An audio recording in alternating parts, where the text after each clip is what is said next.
ನಮಸ್ಕಾರ. ಇದು business talk, ಇದು ವ್ಯವಹಾರದ ಮಾತು. ಈ ದಿವಸ ನಾವು ವಾಣಿಜ್ಯ ತೆರಿಗೆ ಇಲಾಖೆಗೆ ಸಂಬಂಧಪಟ್ಟಂಥ ಯೋಜನೆಗಳ ಬಗ್ಗೆ ಮತ್ತು ವಾಣಿಜ್ಯ ತೆರಿಗೆ ಇಲಾಖೆ ಘೋಷಣೆ ಮಾಡಿರುವಂಥ ಹೊಸ ವ್ಯಾಪಾರ ಉದ್ಯಮಿದಾರರಿಗೆ ಘೋಷಣೆ ಮಾಡಿರುವಂಥ ಹೊಸ ಯೋಜನೆ ಇದೆ. ಈ ಎಲ್ಲ ವಿಚಾರವಾಗಿ ಇವತ್ತು ನಾವು ಮಾತಾಡಲಿಕ್ಕಿದ್ದು. ಈ ಸಂದರ್ಭದಲ್ಲಿ ನಿಮ್ಮ ಜೊತೆಗೆ ಮಂಗಳೂರು ವಲಯದ ವಾಣಿಜ್ಯ ತೆರಿಗೆ ಇಲಾಖೆ ಜಂಟಿ ಆಯುಕ್ತರಾಗಿರುವಂಥ ಮೀರಾ ಪಂಡಿತ್ ಅವರು ನಮ್ಮ ಈ ಒಂದು ಕಾರ್ಯಕ್ರಮದಲ್ಲಿ ಭಾಗಿಯಾಗಿದ್ದಾರೆ. ನಾನು ಅವರನ್ನು ಈ ಒಂದು ಕಾರ್ಯಕ್ರಮಕ್ಕೆ ಪ್ರೀತಿಯಿಂದ ಸ್ವಾಗತ ಮಾಡ್ತಾ ಇದ್ದೇನೆ. ನಮಸ್ಕಾರ ಮೇಡಮ್. ನಾನು ವೀಕ್ಷಕರು ಈಗಾಗಲೇ ಹೇಳಿದಾಗೆ ವಾಣಿಜ್ಯ ತೆರಿಗೆ ಇಲಾಖೆಗೆ ಸಂಬಂಧಪಟ್ಟಂಥ ಅಥವಾ ವಾಣಿಜ್ಯ ತೆರಿಗೆಗೆ ಸಂಬಂಧಪಟ್ಟಂಥ ಅನೇಕ ವಿಚಾರಗಳನ್ನು ಇವತ್ತು ನಾವು ಈ ಒಂದು ಮಾತುಕತೆಯಲ್ಲಿ ಪ್ರಸ್ತಾಪ ಜೊತೆಗೆ ಈ ಒಂದು ಉದ್ದಿಮೆದಾರರು ವ್ಯಾಪಾರಸ್ಥರಿದ್ದಾರೆ ಅವರಿಗೆ ಮಾಹಿತಿ ಕೊಡುವಂಥ ಕಾರ್ಯಕ್ರಮ ಇದು. ಯಾವೆಲ್ಲ ಸರ್ಕಾರದ ಯೋಜನೆಗಳು, ಯಾವೆಲ್ಲ ರಿಯಾಯಿತಿಗಳು, ಎಲ್ಲ ವಿಚಾರಗಳನ್ನು ಇವತ್ತು ಮೀರಾ ಪಂಡಿತ್ ಅವರು ಜಂಟಿ ಆಯುಕ್ತರು ವಾಣಿಜ್ಯ ತೆರಿಗೆ ಇಲಾಖೆ ಮಂಗಳೂರು ವಿಭಾಗ, joint commissioner commercial tax Mangalore zone ಅವರು ಇವತ್ತು ಈ ಒಂದು ಮಾತುಕತೆಯಲ್ಲಿ ನಿಮಗೆ ವಿವರವನ್ನು ಕೊಡಲಿಕ್ಕಿದ್ದಾರೆ. ನಾವು ಇವತ್ತು ಈಗಾಗಲೇ ವೀಕ್ಷಕರೇ, ವ್ಯಾಪಾರಿಗಳು ಅಥವಾ ಉದ್ಯಮೆದಾರರು ನಿಮಗೆ ಗೊತ್ತಿರುತ್ತೆ, ನೋಡಿರ್ತೀರಿ, ಕರ ಸಮಾಧಾನ್ ಯೋಜನೆ ಜಾರಿಗೆ ಬಂದಿರುವಂಥದ್ದು. ಮೇಡಮ್, ಏನಿದು ಕರ ಸಮಾಧಾನ್ ಯೋಜನೆ ಅಂದರೆ ಏನು? ಕರ್ನಾಟಕ ಕರ ಸಮಾಧಾನ ಯೋಜನೆ 2021 ಕರ್ನಾಟಕ ಸರ್ಕಾರವು ಘೋಷಿಸಿದ್ದು. ಈ ಯೋಜನೆಯಡಿಯಲ್ಲಿ ಯಾರ್ಯಾರು ತಮ್ಮ ತೆರಿಗೆ ಬಾಕಿ ಇರುವಂತಹ ವ್ಯಾಪಾರಸ್ಥರು ಇರ್ತಾರೆ, ಅವರು ತಮ್ಮ ತೆರಿಗೆಯನ್ನು ಮಾತ್ರ ಕಟ್ಟಿದಲ್ಲಿ ಸಂಪೂರ್ಣ ಬಡ್ಡಿ ಮತ್ತು ದಂಡ ವಿಧಿಸಿರುವಂತಹ ಬಡ್ಡಿ ಮತ್ತು ದಂಡವನ್ನು ಮನ್ನಾ ಮಾಡಲಿಕ್ಕೆ ಒಂದು ಯೋಜನೆಯನ್ನು ತಂದಿದೆ. ಯಾಕಂದರೆ ನಾವು KST ಕಾಲದಿಂದ, ಕರ್ನಾಟಕ ಮಾರಾಟ ತೆರಿಗೆ ಕಾಲದಿಂದ ವ್ಯಾಟ್, ಕರ್ನಾಟಕ ಮೌಲ್ಯವರ್ಧಿತ ತೆರಿಗೆಯ ಅವಧಿಯವರೆಗೆ ಇರುವಂತಹ ಎಲ್ಲ ತೆರಿಗೆಗಳು ಇನ್ನೂ ಬಾಕಿ ಇಟ್ಕೊಂಡಿರುವಂತಹ ವರ್ತಕರಿದ್ದಾರೆ. ಅದನ್ನ ವಸೂಲಿ ಮಾಡ್ಲಿಕ್ಕೆ ನಾವು ಕೂಡ ಹರಸಾಹಸ ಪಡ್ತಾ ಇದ್ದೀವಿ. ಕೆಲವು ಜನ ತೀರೋಗಿದ್ದಾರೆ, ಕೆಲವು ಜನ ಊರು ಬಿಟ್ಟು ಹೋಗಿದ್ದಾರೆ, ಕೆಲವೊಂದು ಬೇರೆ ರಾಜ್ಯದಲ್ಲಿ ಇರುವಂತವ್ರು ಅವರೆಲ್ಲ ಹೋಗ್ಬಿಟ್ಟಿದ್ದಾರೆ. ಸೊ ಅದನ್ನೆಲ್ಲ ವಸೂಲಿ ಮಾಡ್ಲಿಕ್ಕೆ ನಾವು ತುಂಬಾ ಕಷ್ಟ ಪಡ್ತಾ ಇದೀವಿ. ಅಲ್ದೇನೆ ಅವರು ಪೆಂಡಿಂಗ್ ಇರುವಂತ ತೆರಿಗೆಗಳು. ಹೌದು ಹೌದು. ಹಾಗಾಗಿ ಅಟ್ಲೀಸ್ಟ್ ಒಂದು ಅವಕಾಶ ಕೊಟ್ಟು ಅವ್ರ ಮೇಲೆ, ಮತ್ತೆ ಕೆಲವೊಬ್ರು ನಿಜವಾಗ್ಲೂ ಕಷ್ಟದಲ್ಲಿದ್ರು, ಅವರು ತೆರಿಗೆ ಬಾಕಿ ಅಲ್ದೇನೆ ತೆರಿಗೆ ಜೊತೆ ಬಡ್ಡಿ ಮತ್ತು ದಂಡ ಏನಿದೆ ಇದೇ ಪ್ರಮಾಣ ಜಾಸ್ತಿ ಆಗಿದ್ದು ಕಷ್ಟದಲ್ಲಿದ್ದಾರೆ. ಇಷ್ಟು ಬಡ್ಡಿ ಇಷ್ಟು ದಂಡ ಹೇಗೆ ಕಟ್ಲಿ ಅಂತ. ಸೊ ಅದನ್ನ ಅಟ್ಲೀಸ್ಟ್ ಅದಿಷ್ಟಾದ್ರೂ ನಾವು ಮನ್ನಾ ಮಾಡಿದ್ರೆ ಬರುವಂತ ತೆರಿಗೆ ಆದ್ರೂ ಸರ್ಕಾರಕ್ಕೆ ಬರಲಿ ಅನ್ನುವಂಥದ್ದು ಈ ಯೋಜನೆಯ ಉದ್ದೇಶ ಆಗಿದೆ, ಸರ್ಕಾರದ ಮೊತ್ತದ ಉದ್ದೇಶ. ಈಗ ಇದರಲ್ಲಿ ಯಾವ್ಯಾವ ಕಾಯ್ದೆ ಅನ್ವಯ ಅದು ಪರಿಹಾರ ಅಂತ ಸಿಗುತ್ತೆ? ಕರ್ನಾಟಕ ಮಾರಾಟ ತೆರಿಗೆ, ಮತ್ತೆ ಕೇಂದ್ರ ಮಾರಾಟ ತೆರಿಗೆ KST ಮತ್ತು CST, ಆಮೇಲೆ ಎಂಟರ್ಟೈನ್ಮೆಂಟ್ ಟ್ಯಾಕ್ಸ್, ಮನರಂಜನೆ ತೆರಿಗೆ, ವಿಳಾಸ ತೆರಿಗೆ, ವ್ಯಾಟ್ ಕರ್ನಾಟಕ ಮೌಲ್ಯವರ್ಧಿತ ತೆರಿಗೆ, ಪ್ರವೇಶ ತೆರಿಗೆ KTEG ಅಂತ ನಾವೇನು ಹೇಳ್ತೀವಿ, betting tax, agricultural income tax, profession tax, ಈ ಎಲ್ಲ ಕಾಯ್ದೆಗಳನ್ನು ಒಳಗೊಂಡಿರುವಂತಹ ಇದು ಒಂದು ಯೋಜನೆ ಆಗಿದೆ. ಆಲ್ಮೋಸ್ಟ್ ಸಮಗ್ರ ಎಲ್ಲ ತೆರಿಗೆ. GST ಬರೋ ಮುಂಚೆ ನಮ್ಮ ರಾಜ್ಯ ಸರ್ಕಾರ ಯಾವ್ಯಾವ ಕಾಯ್ದೆಗಳನ್ನ ಜಾರಿಗೆ ತಂದಿತ್ತು, ಆ ಕಾಯ್ದೆಗಳ ಅಡಿ, ಅವೆಲ್ಲ ಕಾಯ್ದೆಗಳಡಿ ಇರುವಂತಹ ತೆರಿಗೆ ಬಾಕಿಯನ್ನ ಈ ಒಂದು ಯೋಜನೆಯಲ್ಲಿ ನಾವು ಸೇರಿಸಿದ್ದೇವೆ. ಈಗ ಅದಕ್ಕೇನಾದರೂ ಈಗ ಗಡು ಇಂಥದೇ ಆ ದಿವಸದ ಒಳಗಡೆ ಅದನ್ನು ಫಿನಿಶ್ ಮಾಡಬೇಕು, ಈ ರೀತಿಯ ಈ ಯೋಜನೆ ಏನು ಕೊನೆಗೊಳ್ಳುತ್ತೆ ಅಂತ? ಹೌದು. ಮೂಲ ಯೋಜನೆ ಅಡಿಯಲ್ಲಿ ಜುಲೈ 31, 2021 ಯಾವ ಅರಿಯರ್ಸ್ ಇಲಾಖೆಯಲ್ಲಿ ಕ್ರಿಯೇಟ್ ಆಗಿರುತ್ತೋ ಆ ದಿನವನ್ನ ಪರಿಗಣಿಸಿ ಅಂದಿನವರೆಗೆ ಇರುವಂತಹ ತೆರಿಗೆ ಬಾಕಿಯನ್ನ ಮಾತ್ರ ಒಳಗೊಂಡಿರುವುದು ಈ ಯೋಜನೆ ಆಗಿತ್ತು. ಆದ್ರೆ ಮಧ್ಯ ಕೋವಿಡ್ ಬಂದ್ಬಿಟ್ಟು ಎಲ್ಲ ಕಡೆ ಲಾಕ್ಡೌನ್, ವ್ಯಾಪಾರಸ್ಥರಿಗೆ ವ್ಯಾಪಾರ ನಡೀತಾ ಇಲ್ಲ. ಆಮೇಲೆ ನಮ್ಮ ಅಧಿಕಾರಿಗಳಿಗೂ ಕೂಡ ಕೆಲವೊಂದು ಮರುಕರ ನಿರ್ಧಾರಣೆ ಆದೇಶಗಳನ್ನು ಹೊರಡಿಸೋದಕ್ಕೆ ಆಗಿರ್ಲಿಲ್ಲ. ಸೊ ಅಂತ ಸಂದರ್ಭದಲ್ಲಿ ಈ ಒಂದು ಯೋಜನೆ ಜಾರಿಗೆ ತಂದ್ರೂ ಕೂಡ ಇದರ ಲಾಭ ಜನರಿಗೆ ಪಡ್ಕೊಳ್ಳೋದಕ್ಕಾಗಲ್ಲ ಅನ್ನೋ ನಿಟ್ಟಿನಲ್ಲಿ ಈ ಒಂದು ಗಡಿಯನ್ನ 31 ಜುಲೈ ಅಂತ ಏನಿತ್ತು ಅದನ್ನ ವಿಸ್ತರಿಸಿ 31 ಆಗಸ್ಟ್ 2021 ಅಂತ ವಿಸ್ತರಿಸಲಾಗಿದೆ.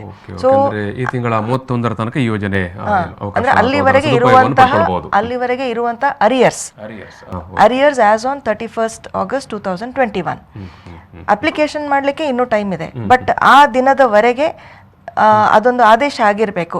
ಇವರ ಬಾಕಿ ಎಷ್ಟು ಇದೆ ತೆರಿಗೆ, ಬಡ್ಡಿ ಮತ್ತು ದಂಡ ಅನ್ನೋದು ಆ ದಿನದಂದು ದಿನದವರೆಗೆ ಲಾಸ್ಟ್ ಅಂದರೆ ಈ ವರ್ಷದ ಆಗಸ್ಟ್ 31ನೇ ತಾರೀಕಿನ ತನಕದ್ದು ಅರಿಯರ್ಸ್. ಈಗ ಈಗ ವರ್ತಕರು ಅಥವಾ ಉದ್ದಿಮೆದಾರರು ಯಾವ ರೀತಿ ಅದಕ್ಕೆ ಸ್ಪಂದನೆ ಮಾಡುವಂಥದ್ದು? ಆನ್ಲೈನ್ ಅಲ್ಲಿ ಇದು ಮಾಡಬೇಕಾ ಅಥವಾ ಯಾವ ರೀತಿ? ಹೌದು, ಎಲ್ಲ ಆನ್ಲೈನ್ ಪ್ರೋಸೆಸ್ ಇದೆ. ಅಂತರ್ಜಾಲದ ಮುಖಾಂತರ ನಾವು ಒಂದು ಅಪ್ಲಿಕೇಶನ್ ಹಾಕಬೇಕು. ಆ ಅಪ್ಲಿಕೇಶನ್ ಯಾವ ಕಾಯ್ದೆಗೆ ಸಂಬಂಧಪಟ್ಟಿದ್ದು ಅಥವಾ ಯಾವ ಪೆನಾಲ್ಟಿಗೆ ದಂಡಕ್ಕೆ ಸಂಬಂಧಪಟ್ಟಿದ್ದು ಅನ್ನೋದರ ಮೇಲೆ ನಿರ್ಭರ ಆಗ್ತದೆ. ಅದರ ಪ್ರಕಾರ ಸಂಬಂಧಪಟ್ಟಂತಹ ಒಂದು ಎನೆಕ್ಷರ್ ಅಲ್ಲಿ ಅವರು ಅಪ್ಲಿಕೇಶನ್ ಹಾಕಿದಾಗ ಅದು ನಮಗೆ ಜಾಲತಾಣದಲ್ಲಿ ನಮಗೂ ವ್ಯೂ ಆಗ್ತದೆ. ಆಮೇಲೆ ನಾವು ಅದನ್ನ ಪ್ರೊಸೆಸ್ ಮಾಡ್ತೀವಿ. ಆದ್ರೆ ಅವರು ಅಪ್ಲಿಕೇಶನ್ ಹಾಕಿದ ಮೇಲೆ ನಮ್ಮ ಕಚೇರಿಗೆ ಬಂದು ಒಂದು ಅಪ್ಲಿಕೇಶನ್ ಡೌನ್ಲೋಡ್ ಮಾಡಿ ಅದನ್ನ ಸಬ್ಮಿಟ್ ಮಾಡ್ಬೇಕು, ಸಲ್ಲಿಸಬೇಕು. ನಿಮ್ಮ ಕಚೇರಿಗೆ ಬಂದು ಅದನ್ನು ನಿಮಗೆ ತೋರಿಸಿ ಅದು ನಮ್ಮ ಇನ್ವರ್ಡ್ ಮಾಡಿಬಿಟ್ರೆ ನಾವು ಅದನ್ನ ಪ್ರೊಸೆಸ್ ಮಾಡಿ ವೇವರ್ ಆರ್ಡರ್ ಮುಂದೆ ವರ್ಸ್ತೀವಿ. ನಂತರದ ಮನವಿ ಪ್ರಾಧಿಕಾರದ ವಿಚಾರದ ಬಗ್ಗೆ ಏನು ಹೇಳ್ತೀರಿ ಮೇಡಮ್? ಈಗ ಒಂದು ವೇಳೆ ಸುಮಾರು ವರ್ತಕರು ಬೇರೆ ಬೇರೆ ಹಂತಗಳಲ್ಲಿ ಮನವಿ ಪ್ರಾಧಿಕಾರದ ಎದುರಿರ್ಬೋದು ಅಥವಾ ನ್ಯಾಯಾಂಗದ ಎದುರಿರ್ಬೋದು, ಕೆಎಟಿನಲ್ಲಿ ಇರ್ಬೋದು, ತಮ್ಮ ಪ್ರಕರಣಗಳನ್ನ ದಾಖಲಿಸಿ ಅದನ್ನ ಇನ್ನೂ ವಾದಿಸ್ತಾ ಇದ್ದಾರೆ. ಅವ್ರ ಪರವಾಗಿ ಆಗ್ಬೋದು ಅಂತ. ಈಗ ಅವರಿಗೆಲ್ಲ ಏನಂದ್ರೆ ಕರ ಸಮಾಧಾನ ಯೋಜನೆಯಡಿ ಅವರು ಕೂಡ ಇದರ ಲಾಭ ಪಡ್ಕೊಳ್ಬಹುದಾ ಅಥವಾ ಕೇವಲ ಇದರ ಹೊರಗಿರುವಂತಹ ವರ್ತಕರಿಗೆ ಮಾತ್ರ ಸೀಮಿತ ಆಗಿದೆನಾ ಅನ್ನುವಂತ ಪ್ರಶ್ನೆ ಬರ್ತದೆ. ಮನವಿ ಪ್ರಾಧಿಕಾರ ಆಗಲಿ, ಕೆಎಟಿ ಆಗಿರ್ಲಿ, ಮುಖ್ಯ ನ್ಯಾಯಾಲಯ ಆಗಿರ್ಬೋದು ಅಥವಾ ಸರ್ವೋಚ್ಚ ನ್ಯಾಯಾಲಯ ಆಗಿರ್ಬೋದು, ಯಾವುದೇ ಹಂತದಲ್ಲಿ ವರ್ತಕರು ತಮ್ಮ ಪ್ರಕರಣಗಳನ್ನ ದಾಖಲಿಸಿದ್ದಲ್ಲಿ ಅದನ್ನ ಹಿಂಪಡೆದುಕೊಂಡು ವಿಡ್ರಾ ಮಾಡಬೇಕು. ವಿಡ್ರಾ ಮಾಡಿಕೊಂಡು ಅದರ ಜೊತೆ ನಮ್ಮಲ್ಲಿ ಒಂದು ಸ್ಪೆಸಿಫಿಕ್ ಫಾರ್ಮ್ಯಾಟ್ ಇದೆ. ಅದರಲ್ಲಿ ಅವರು ತಮ್ಮ ಅರ್ಜಿಯನ್ನ ಸಲ್ಲಿಸಿದಾಗ, ಅರ್ಜಿಯ ಜೊತೆ ಆ ಎನೆಕ್ಷರ್ ಸಲ್ಲಿಸಿದಾಗ ನಾವು ಅದನ್ನ ಸ್ವೀಕಾರ ಮಾಡಿ, ಆದ್ರೆ ಒಂದು ಬಾರಿ ಕೋರ್ಟಿಂದ ಅಥವಾ ಅಪೆಲೇಟ್ ಅಥಾರಿಟಿಯಿಂದ ಅವರು ವಿಡ್ರಾ ಮಾಡ್ಕೊಂಡ್ರೆ ಮುಂದೆ ಕರ ಸಮಾಧಾನ ಯೋಜನೆಯಡಿ ಏನಾದರೂ ಅವರಿಗೆ ಮತ್ತೆ ಗ್ರೀವಾನ್ಸ್ ಇದ್ರೆ ಪುನಃ ಕೋರ್ಟ್ಗೆ ಹೋಗುವಂಗಿಲ್ಲ. ಓಕೆ. ಅಂದ್ರೆ ಒಮ್ಮೆ ಅವರು ವಿಡ್ರಾ ಮಾಡಿಕೊಂಡ್ರೆ ಅವರ ಏನು ತಕರಾರು ಅರ್ಜಿಯನ್ನು ಅದು ಅಂತಿಮ ಫೈನಲ್. ಸೊ ಈಗ ಅವರಿಗೆ ನೀವು ಹೇಳೋ ಪ್ರಕಾರ ಕರ ಸಮಾಧಾನ ಯೋಜನೆ ಪ್ರಕಾರ ಕೂಡ ಅವರಿಗೆ ಅವರಿಗೂ ಕೂಡ ಇದರಲ್ಲಿ ಸೇರಿಸಿದ್ದೇವೆ. ಅವರು ಅರ್ಜಿ ಕೊಡಬೇಕು. ಅವರು ಅರ್ಜಿ ಕೊಡಬೇಕು. ಅದರ ಜೊತೆ ಕೋರ್ಟ್ ಇಂದ ವಿಡ್ರಾ ಮಾಡ್ಕೊಂಡಿರುವಂತಹ ಒಂದು ಅಪ್ಲಿಕೇಶನ್ ಕೂಡ ನಮಗೆ ಕೊಡಬೇಕು. ಅಧಿಕೃತವಾದಂತಹ ಒಂದು ಪತ್ರವನ್ನು ಸಲ್ಲಿಸಬೇಕು ನಿಮ್ಮ ಇಲಾಖೆಗೆ. ನನ್ನ ಇಂಥ ಪ್ರಕರಣವನ್ನು ನಾನು ನ್ಯಾಯಾಲಯದಿಂದ ಹಿಂಪಡೆದಿದ್ದೇನೆ ಅಂತ. ಬಟ್ ನೀವು ಹೇಳೋ ಪ್ರಕಾರ ಒಂದು ಬಾರಿ ಹಿಂಪಡೆದ ನಂತರ ಕರ ಸಮಾಧಾನ ಯೋಜನೆಯಲ್ಲಿ ಕೂಡ ಅವರಿಗೆ ಸಮಾಧಾನ ಅಂತ ಆಗದಿದ್ದರೆ ಮತ್ತೆ ತಿರುಗ ಕೋರ್ಟಿಗೆ ಹೋಗೋಂಗಿಲ್ಲ. ಇಲ್ಲ, ಇದೇ ಕೊನೆ ಆಗಿರುವಂಥದ್ದು. ಆದರೆ ಇಂಥ ಒಂದು ಅವಕಾಶ ಅಥವಾ ಇಂಥ ಒಂದು ಯೋಜನೆಯನ್ನು ಕಲ್ಪಿಸಿರುವುದರಿಂದ ಬಹುಶಃ ಎಲ್ಲ ವ್ಯಾಪಾರಿ ಉದ್ಯಮಿಗಳು ಇಂಥ ಎಲ್ಲ ತಕರಾರುಗಳನ್ನೆಲ್ಲ ಬಿಟ್ಟು ಬಂದ್ರೇನೆ ಒಳ್ಳೇದಲ್ವಾ? ಯಾಕಂದ್ರೆ ನಾವು ಆಗ್ಲೇ GST ಅಡಿಯಲ್ಲಿ ಕಾಲಿಟ್ಟು 4 ವರ್ಷ ಆಗಿದೆ. ಈಗಲೂ ನಾವು ಹಿಂದಕ್ಕೆ ಹೋಗ್ತೀವಿ ಅಂತಂದ್ರೆ ಅವ್ರಿಗೂ ಬೇಜಾರು, ನಮಗೂ ಬೇಜಾರು. ವರ್ತಕರಾಗ್ಲಿ ಅಥವಾ ಅವರ ತೆರಿಗೆ ಸಲಹೆಗಾರರಾಗ್ಲಿ ಇನ್ನೂ ಎಷ್ಟು ವರ್ಷ ನಾವು ವ್ಯಾಟ್ ಅಸೆಸ್ಮೆಂಟ್ ಮಾಡ್ತಾ ಹೋಗ್ಬೇಕು, ಇನ್ನೂ ಎಷ್ಟು ವರ್ಷ ನೀವು ಇದನ್ನೇ ತೆರಿಗೆಯನ್ನ ವಸೂಲಿ ಮಾಡಕ್ಕೆ ಬರ್ತೀರಾ ಅಂತ ಅವ್ರ ಕಡೆನೂ ಒಂದು ಪ್ರಶ್ನೆ. ನಮಗೂ ಕೂಡ GST ಕಾಯ್ದೆಯಲ್ಲಿ ನಾವು ಕಾಲಿಟ್ಟು 4 ವರ್ಷ ಆದ್ಮೇಲೂ ಈಗಲೂ ನಾವು ವ್ಯಾಟ್ ಕಡೆ ಹಿಂದೆ ತಿರುಗಿ ನೋಡ್ಬೇಕಾ, KST ಕಡೆ ಹಿಂದೆ ತಿರುಗಿ ನೋಡ್ಬೇಕಾ ಅಂತ ನಮ್ದು ಕಳಕಳಿ ಕೂಡ ಇದೆ. ಸೊ ಇದೊಂದು ಹಂತದಲ್ಲಿ ಯಾವುದೇ ತೆರಿಗೆ ಬಾಕಿ ಇದ್ರೂ ಅದನ್ನ ಸಂಪೂರ್ಣವಾಗಿ ಕಟ್ಬಿಟ್ಟು ನಾವು ಆ ಕಡೆ ವ್ಯಾಟ್ ಅಡಿಯಲ್ಲಿ ವ್ಯಾಟ್ ಮತ್ತೆ KST ರೆಜಿಮ್ ಇಂದ ಹೊರಗೆ ಬರೋಣ, ಮತ್ತೆ ವರ್ತಕರಿಗೂ ಕೂಡ ಅನುಕೂಲ ಆಗಲಿ ಅನ್ನುವಂತಹ ಒಂದು ಉದ್ದೇಶ ಇದರಲ್ಲಿ. ಬಹುಶಃ ಈಗಾಗಲೇ ನಿಮ್ಮ ಇಲಾಖೆ ಇಂಥ ಒಂದು ಈ ನಿಟ್ಟಿನಲ್ಲಿ ನಿಮ್ಮ ಉದ್ದಿಮೆದಾರರಿದ್ದಾರೆ ಅವರಿಗೆಲ್ಲ ಈ ರೀತಿ ಮನವಿಗಳನ್ನೆಲ್ಲ ಮಾಡಿ ಅವರಿಗೆ ಮನವೊಲಿಕೆ ಮಾಡುವಂತ. ಹೌದು, ನಾವು ಏಪ್ರಿಲ್ನಲ್ಲಿನೇ ಒಂದು ಕನ್ಸಲ್ಟೇಟಿವ್ ಕಮಿಟಿ ಮೀಟಿಂಗ್ ಮಾಡಿದ್ವಿ. ಮಂಗಳೂರು ಮತ್ತು ಉಡುಪಿ ಜಿಲ್ಲೆಗಳಲ್ಲಿರುವಂತಹ ಎಲ್ಲ ತೆರಿಗೆ ಸಲಹೆಗಾರರ ಸದಸ್ಯರನ್ನ ಮತ್ತು chamber of commerce and industry Canara as well as Udupi ಅವರ ಅಧ್ಯಕ್ಷರು ಮತ್ತು ಸದಸ್ಯರನ್ನ ಎಲ್ಲ ಆಹ್ವಾನಿಸಿ ನಮ್ಮ ಇಲಾಖೆಯಲ್ಲಿ ಒಂದು ಮೀಟಿಂಗ್ ಮಾಡಿದ್ವಿ. ಸೊ ಆ ಮೀಟಿಂಗ್ ಅಲ್ಲಿ ಎಲ್ರಿಗೂ ಈ ವಿಷಯದ ಬಗ್ಗೆ ಒಂದು ಡೆಮಾನ್ಸ್ಟ್ರೇಷನ್ ಮಾಡಿ ತಿಳಿಸಿದ್ದೀವಿ. ಹೌದು, ಅದಾದ ನಂತರ ಪ್ರತಿಯೊಬ್ಬ ಅಧಿಕಾರಿ ತಮ್ಮ ಕಚೇರಿಯಲ್ಲಿರುವಂತಹ ಎಲ್ಲ ವರ್ತಕರು ಯಾರ್ಯಾರ್ದು ತೆರಿಗೆ ಬಾಕಿ ಇದೆ ಅಂತಹ ಎಲ್ಲ ವರ್ತಕರಿಗೆ ರೀಚ್ ಆಗೋದಕ್ಕೆ ಲೆಟರ್ಸ್ ಥ್ರೂ RPAD ನಾವು ಕಳಿಸಿದೀವಿ.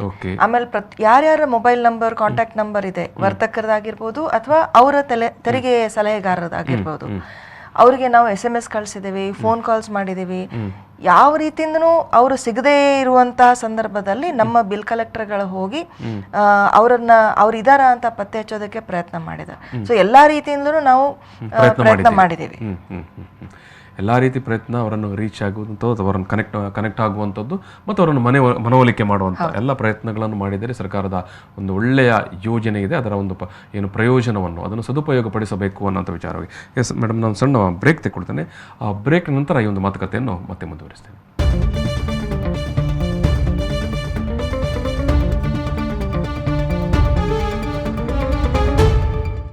ಬಿಸ್ನೆಸ್ ಟಾಕ್, ಇದು ವ್ಯವಹಾರದ ಮತ್ತು ಈ ಒಂದು ಮಾತುಕತೆಯನ್ನು ಮತ್ತೆ ಮುಂದುವರಿಸಿದ್ದೇನೆ.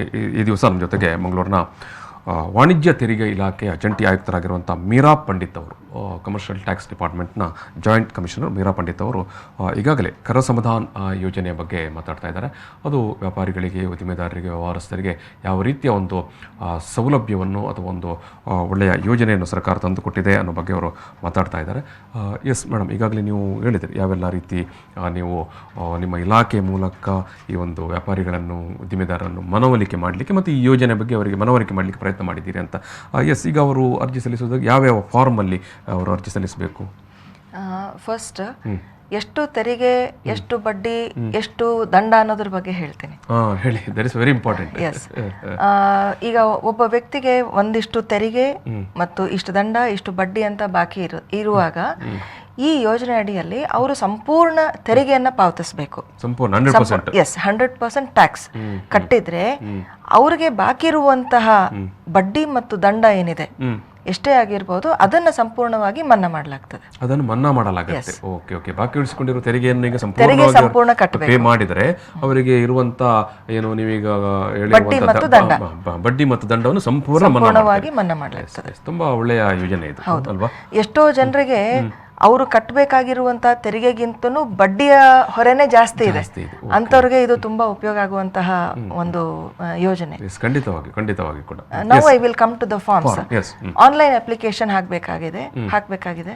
ಸೊ ಈ ಆನ್ಲೈನ್ ಅಪ್ಲಿಕೇಶನ್ ಎನೆಕ್ಷರ್ 1 ನಲ್ಲಿ KST ಕರ್ನಾಟಕ ಮಾರಾಟ ತೆರಿಗೆ ಮತ್ತು ಆ ಕಾಲದಲ್ಲಿ ಅನ್ವಯಿಸಿರುವಂತಹ ಕೇಂದ್ರ ಮಾರಾಟ ತೆರಿಗೆಗೆ ಸಂಬಂಧಪಟ್ಟಂತಹ ಎಲ್ಲ ಅಪ್ಲಿಕೇಶನ್ಗಳನ್ನ, ಅರ್ಜಿಗಳನ್ನ ಎನೆಕ್ಷರ್ 1 ನಲ್ಲಿ ಹಾಕಬೇಕು. ಎನೆಕ್ಷರ್ 1A ಇದರಲ್ಲಿ ವ್ಯಾಟ್, ಕರ್ನಾಟಕ ಮೌಲ್ಯವರ್ಧಿತ ತೆರಿಗೆ ಮತ್ತು ಅದರ ಜೊತೆ ಜಾರಿಯಲ್ಲಿರುವಂತಹ ಕೇಂದ್ರ ಮಾರಾಟ ತೆರಿಗೆಗೆ ಸಂಬಂಧಪಟ್ಟಂತಹ ಅಪ್ಲಿಕೇಶನ್ ಏನಿದೆ ಎನೆಕ್ಷರ್ 1A ನಲ್ಲಿ ಬರ್ತದೆ.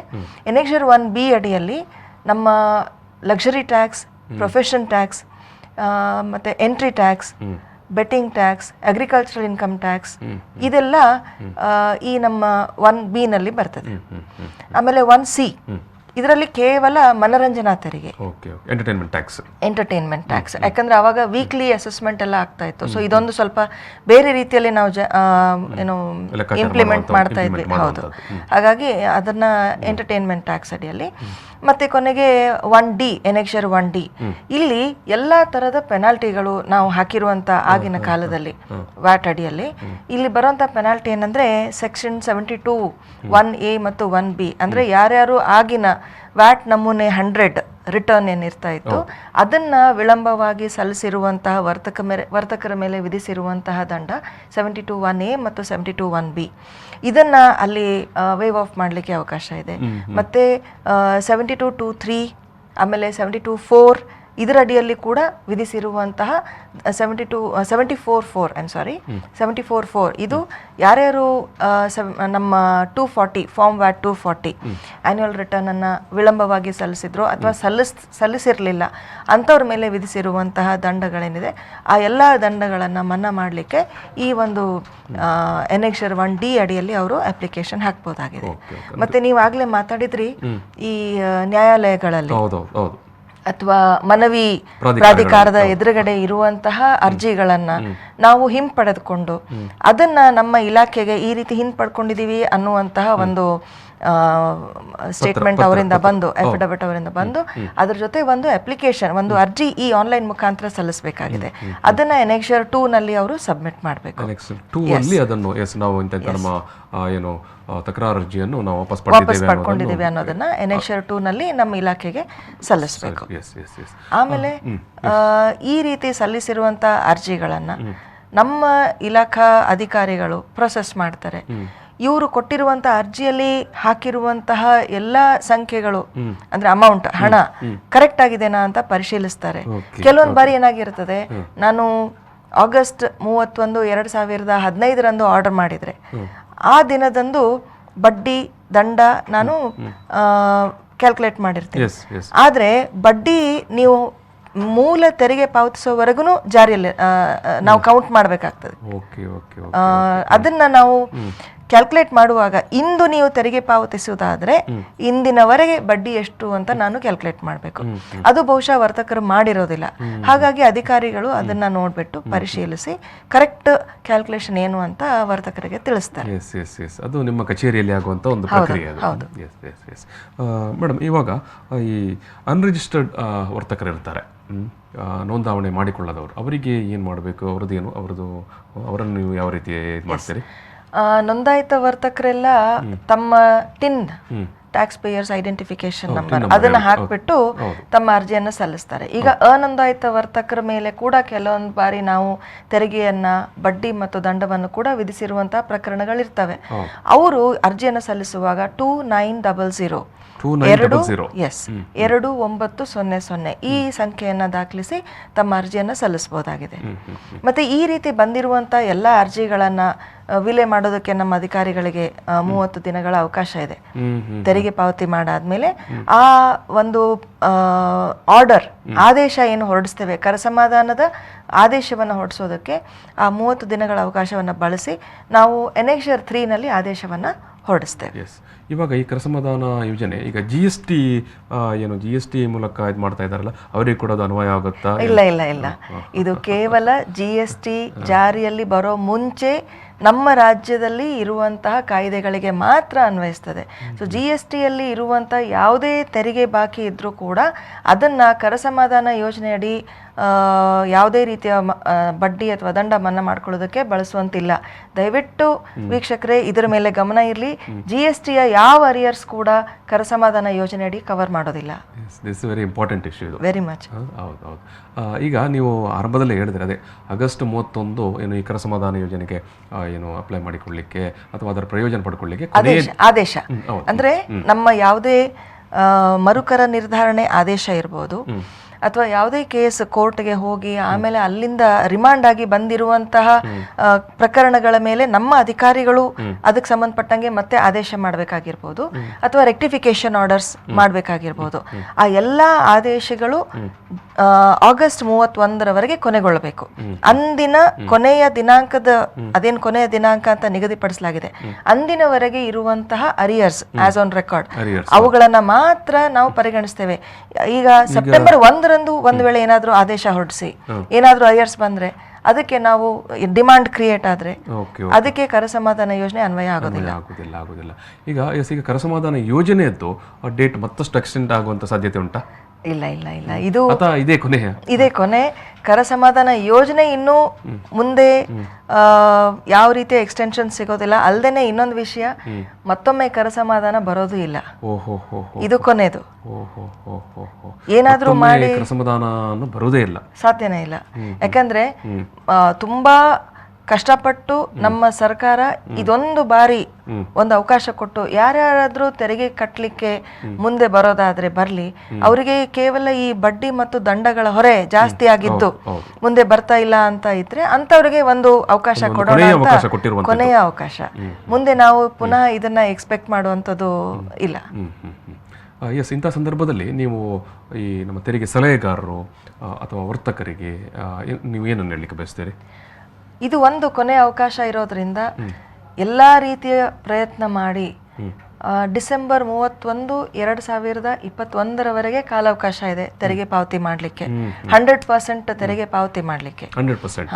ಮತ್ತೆ ಇದು ಒಂದೇ ಬಾರಿ ಕಟ್ಟಬೇಕಂತೇನಿಲ್ಲ, ಕಷ್ಟ ಇದ್ರೆ ಪಾರ್ಟ್ ಆಗಿ ಕಟ್ತಾ, ಬಟ್ ಕೊನೆಯ ಇನ್ಸ್ಟಾಲ್ಮೆಂಟ್ ಏನಿದೆಯಲ್ಲ, ನಾವು ಇನ್ಸ್ಟಾಲ್ಮೆಂಟ್ ಅಂತ ಎಲ್ಲೂ ಫೆಸಿಲಿಟೇಟ್ ಮಾಡಿಲ್ಲ, ಆದ್ರೆ ಕೆಲವರಿಗೆ ತುಂಬಾ ತೊಂದರೆ ಇದೆ ನಮಗೆ ಗೊತ್ತು. ಸೊ ಅವರು ಪಾರ್ಟ್ ಆಗಿ ಪೇಮೆಂಟ್ ಮಾಡ್ತಾ ಲಾಸ್ಟ್ ಡ್ಯೂ ಏನಿದೆ ಅದನ್ನ 31 ಡಿಸೆಂಬರ್ 2021ರವರೆಗೆ ಕಂಪ್ಲೀಟ್ ಆಗಬೇಕು. ಆಮೇಲೆ ನಾವು ಅವ್ರಿಗೆ ಆದೇಶ ಹೊರಡಿಸಿ ಕೊಡ್ತೇವೆ. ಅಲ್ಲಿವರೆಗೂ ಇದನ್ನ ಅವರು ಈ ಒಂದು ಸೌಲಭ್ಯವನ್ನ, ಯೋಜನೆಯ ಸೌಲಭ್ಯವನ್ನ ಪಡ್ಕೊಳ್ಬೇಕಾಗಿದೆ. ಈಗ ನಮ್ಮ ವರ್ತಕರಿಗೆಲ್ಲರಿಗೂ ನಾವು ಪ್ರಯತ್ನ ಮಾಡಿ ರೀಚ್ ಆಗ್ತಾ ಇದೀವಿ. ಎಸ್ ಎಸ್ ಆದರೆ ನೀವು ಹೇಳಿದರೆ ನೀವೇನು ನಿಮ್ಮ ಇಲಾಖೆ ಮತ್ತು ಚೇಂಬರ್ ಆಫ್ ಕಾಮರ್ಸ್ ಸೇರಿಕೊಂಡು ಸಭೆ ಎಲ್ಲರ ಮುಖಾಂತರನೂ ನಾವು ಮಾಡಿದ್ದೀವಿ. ಆದರೆ ಕೆಲವೊಬ್ಬ ವರ್ತಕರು ನಮ್ಮ ಕಾಂಟ್ಯಾಕ್ಟ್ ಅಲ್ಲಿ ಇಲ್ಲ, ಸಂಪರ್ಕದಲ್ಲಿ ಇಲ್ಲ. ಸೊ ಅಂತ ಕಡೆ ನಮ್ಮ ಒಂದು ಆಸರೆಗೆ ಬರುವಂತವ್ರು ಅಂದ್ರೆ ಎಲ್ಲ ತೆರಿಗೆ ಸಲಹೆಗಾರರು.